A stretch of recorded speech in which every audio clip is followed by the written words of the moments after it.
Mungkin sulit ya bagi saya pribadi untuk penerimaan diri di awal-awalnya itu karena apa? Bagaimana kita harus meyakinkan diri kita sendiri untuk bagaimana ke depan tidak terpuruk terus dalam keadaan seperti ini. Acara ini dipersembahkan oleh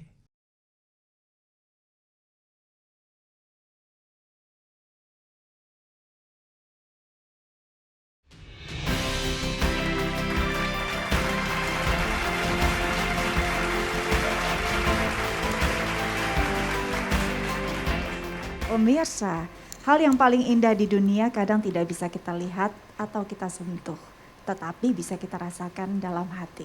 Izinkan saya untuk berterima kasih kepada Inti Sumber Baja Sakti dan juga Samudra Marine Indonesia yang telah mendukung mimpi jadi nyata. Dan saya juga ingin menyapa para dewan juri yang telah hadir bersama saya di studio, Bapak Rahman Syahchong, dan juga saya ingin menyapa Ibu Dewi Fitrianingrum, dan juga kepada Bapak Andi Ruslim. Selamat datang di Mimpi Jadi Nyata. Dan yang terakhir ada Ibu Sufaitan. Selamat malam Ibu. Dan langsung saja kita panggil dia, Bapak Hermanto.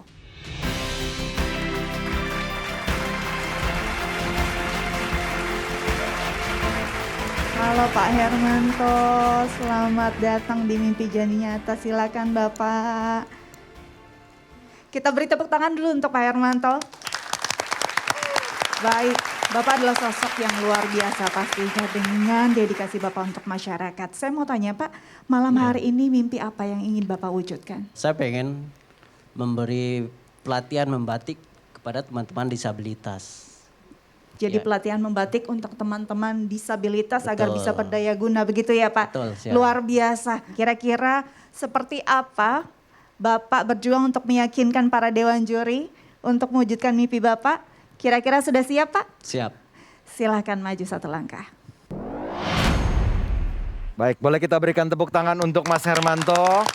Selamat datang di Mimpi Jadi Nyata, Mas Hermanto. Ya. Biasanya orang yang datang ke Mimpi Jadi Nyata memiliki mimpi untuk dirinya sendiri atau untuk komunitasnya.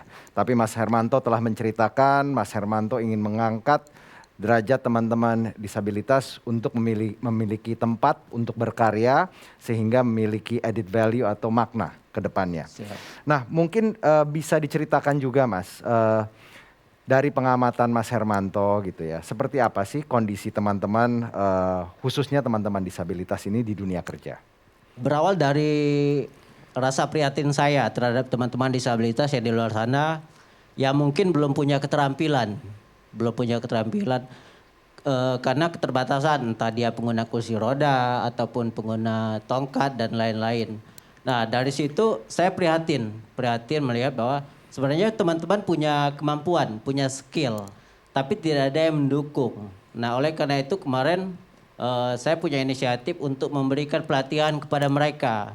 Bagaimana mereka bisa dilatih untuk berproses dan berharap ke depan mereka punya keterampilan membatik yang mungkin kedepannya bisa memberi nilai tambah bagi perekonomian mereka. Dari situ semua lah yang membuat hati saya ini bagaimana sih teman-teman bisa nanti ke depan bisa kerja bareng dengan adanya wadah seperti yang sekarang saya lakukan di sana. Oke, mudah-mudahan mimpi tersebut bisa menjadi kenyataan Mas Hermanto. Siap. Dan Mas Hermanto sendiri sudah menekuni belajar batik ini sudah berapa lama Mas? Kebetulan waktu itu belajar batiknya di salah satu pusat rehabilitasi Yakum. Oke, ya kalau nggak salah namanya itu Pusat Rehabilitasi Yakum atau PRY ya? Iya, Itu betul. di tahun berapa Mas? Dari tahun 2013. 2013? Ya. Apa yang dipelajari selama di sana? Kebetulan yang pertama itu penerimaan diri awalnya. Ya, penerimaan diri bagaimana sebelum saya seperti ini, saya pernah normal seperti teman lain. Nah dari situ saya pengen bagaimana ke depan saya akan lebih bangkit lagi. Ya. Nah dari belajar penerimaan diri, terus akhirnya menekuni batik tersebut dengan belajar membatik. Oke. Ini hal poin yang sangat penting ya, penerimaan diri. Tadi Betul. dikatakan Mas Hermanto dulunya normal. Siap. Mengalami kecelakaan di usia 18 tahun, betul ya? Betul. Setelah terjadi kecelakaan tentunya seperti tertimpa gedung gitu ya, karena kaki tidak bisa dipergunakan untuk beraktivitas lagi.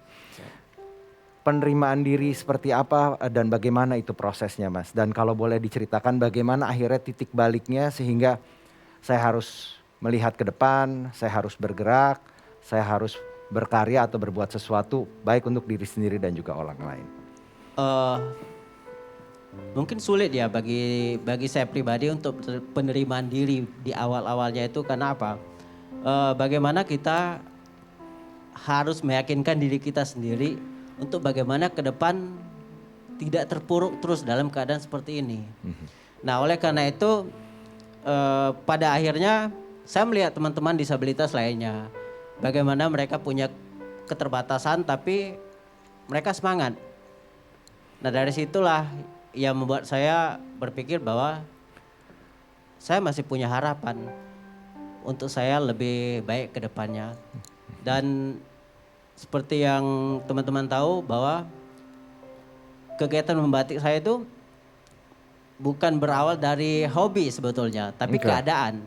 Jadi bagaimana keadaan ke depan dengan keadaan saya seperti ini, saya harus punya keterampilan. Mas Hermanto ini mewakili sosok kreatif di Hari Disabilitas Nasional 2021. Boleh kita berikan tepuk tangan.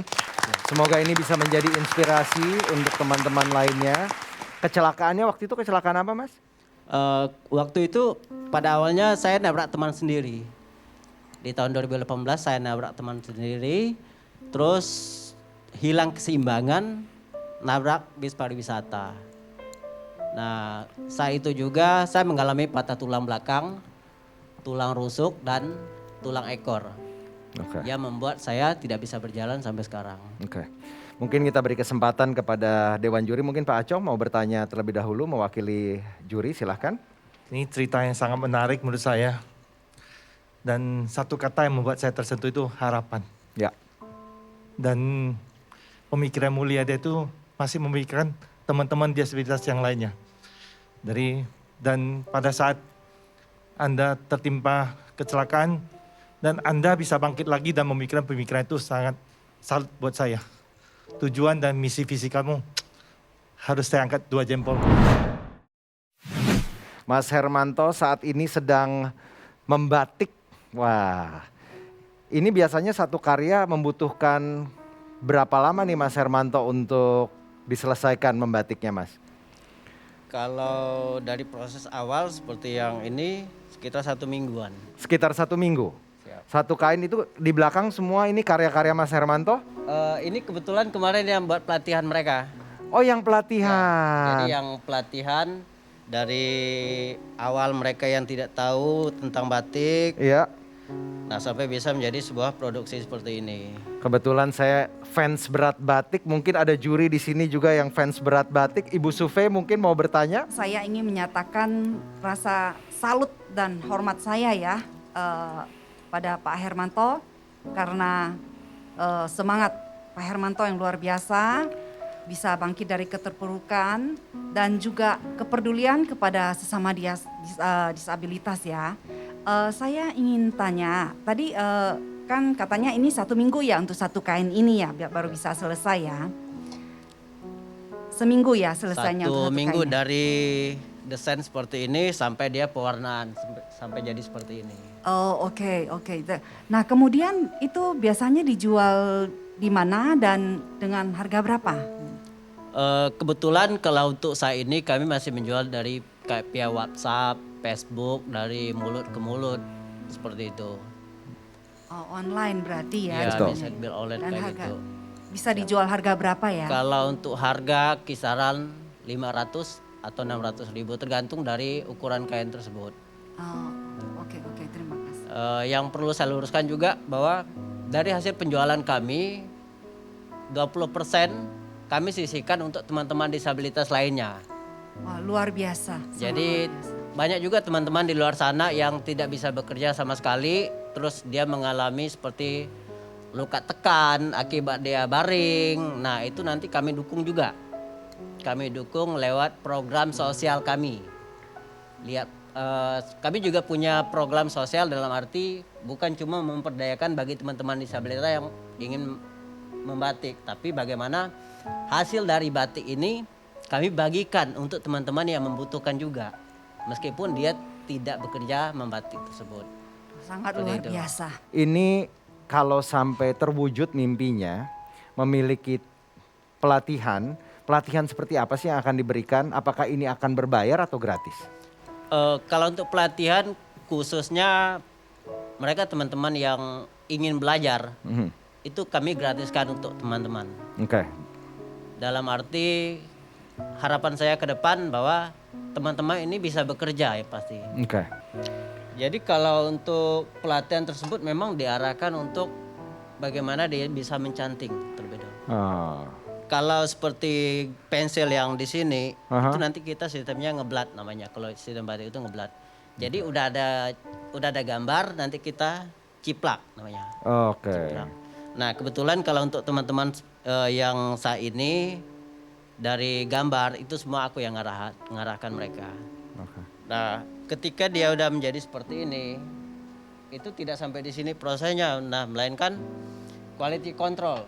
Quality control apakah gambar yang di sini sudah tembus ke bagian belakang. Karena nanti kalau dia nggak tembus pengaruh kepada pewarnaan. Oke. Nanti bisa dia lumer, bisa dia pecah gambarnya.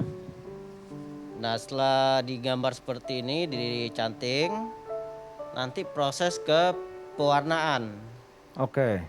Pewarnaan di mana kita menginginkan warna, misalnya warna merah, kita bikin serbuk, itu berupa serbuk. Terus nanti kita campurkan dengan air. Oke. Seperti kita menguaskan pada media-media lainnya.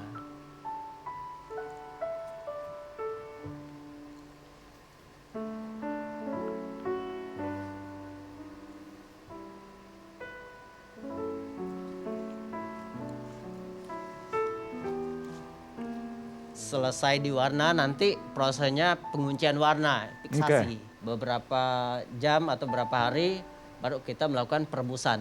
Perebusan yaitu menghilangkan lilin malam ini. Lilinnya ya. Iya, nanti akan jadi seperti yang ini, putih semua seperti ini. Boleh kita berikan tepuk tangan sekali lagi hadirin yang hadir di studio, luar biasa karya Mas Hermanto ini. Dan sekarang saya akan mengundang Pak Muji juga. Pak Muji ini adalah rekan dari Mas Hermanto, teman disabilitas yang juga mengikuti pelatihan dan juga bergabung di timnya Mas Hermanto. Boleh kita berikan tepuk tangan untuk Pak Muji.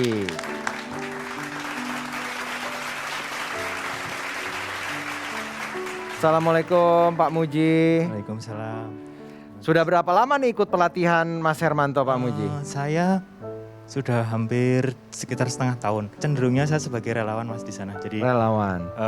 saya membantu untuk pewarnaan, jadi menyiapkan bahan-bahan yang dibutuhkan, beli kain dan sebagainya. Oke. Ya, seperti itu. Apa saja yang didapat selama tentunya membantu teman-teman disabilitas dan menjadi relawan membantu Mas Hermanto? Yang pasti saya dapat kepuasan batin.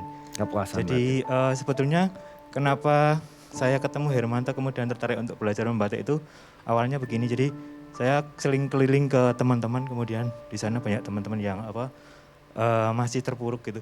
Di rumah saja tidak melakukan apapun. Kemudian kita punya ide gimana yuk kita bikin sesuatu yang istilahnya bisa membuat mereka bangkit. Sebagian besar kita temui korban-korban gempa. Jadi gempa Jogja itu ada yang seperti Mas Hermanto, patah tulang belakang, kemudian muncul luka degubutus, jadi luka tekan itu mereka butuh obat. Jadi seperti NHCL, plaster, kemudian semacam salep-salep untuk biar menumbuhkan kembali luka itu kembali sembuh, itu butuh waktu lama. Kemudian kita berpikir, kita harus cari sesuatu untuk menghasilkan uang sehingga bisa membantu mereka untuk membeli obat. Oke, kita beri kesempatan sekarang kepada Bu Dewi, punten. Iya, memperhatikan kisah Pak Hermanto, saya sangat salut dan bangga. Pak Hermanto berjuang untuk diri dan sesama disabilitas.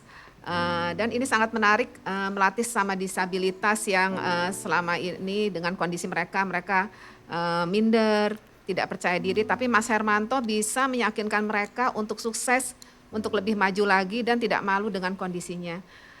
Kalau saya boleh bertanya, gimana sih caranya Pak Hermanto bisa meyakini mereka dengan sabar? Pada awalnya kan kebanyakan teman-teman disabilitas itu hampir sama. Hampir sama bagaimana mereka bangkit itu melakukan proses yang begitu panjang. Nah, pada saat itu saya harus meyakinkan mereka bahwa ke depan mereka harus mandiri, harus bangkit, terus sebisa mungkin jangan sampai ngerepotin orang lain. Ke depan mau ngomong kalau orang tua nggak ada, bagaimana kehidupan dia ke depan. Bagi saya bagaimana ke depan intinya semua teman-teman disabilitas tidak cuman dipandang rendah oleh orang lain, tapi mereka juga bisa berkarya bagi orang lain. Oke. Sekarang saya bertanya ke Pak Muji. Pak Muji, boleh diceritakan sepertinya Pak Muji ini oke gitu. Sebenarnya kejadian apa yang akhirnya membuat Pak Muji menjadi penyandang disabilitas dan bagaimana titik baliknya dan juga saat penerimaannya. Karena itu adalah poin yang penting. Mudah-mudahan bisa menjadi inspirasi dan juga motivasi untuk siapapun yang menyaksikan acara ini. Silakan Pak Muji. Baik. Awal mulanya saya juga seperti teman-teman yang lain terlahir dengan normal. Saat itu naik pohon, kemudian jatuh. Dan dari jatuh itu panas tinggi, terus saya disuntik. Yang nyuntik juga om saya sendiri, mantri kesehatan waktu itu ya, masih habis lulus, kemudian disuntik. Dan itu saya jadi kejang, step, bahkan hampir koma. Terus setelah itu saya jadi lumpuh. Usia berapa itu Mas? Sekitar 5-6 tahun. Oke. Nah itu baru setelah 1 tahun lebih saya baru bisa berjalan. Kalau dilihat mungkin saat duduk saya tidak seperti disabilitas, tapi sebelumnya saya disabilitas karena hasil dokter mengatakan bahwa kaki saya ini polio, yang kaki kiri. Oh polio. Yang kiri polio, jadi kemudian karena saya tidak mau menggunakan alat bantu, itu ada efek sampingnya, jadi punggung saya ini skoliosis. Jadi kalau di ronsen sudah seperti huruf C karena condong seperti ke kanan gitu. Mas Hermanto, Pak Muji, semangat terus. Semoga mimpinya menjadi kenyataan dan terus menularkan kebaikan untuk sesama. Ya. Pak Mirsa, jangan kemana-mana. Mimpi Jadi Nyata masih akan menghadirkan satu pejuang mimpi berikutnya.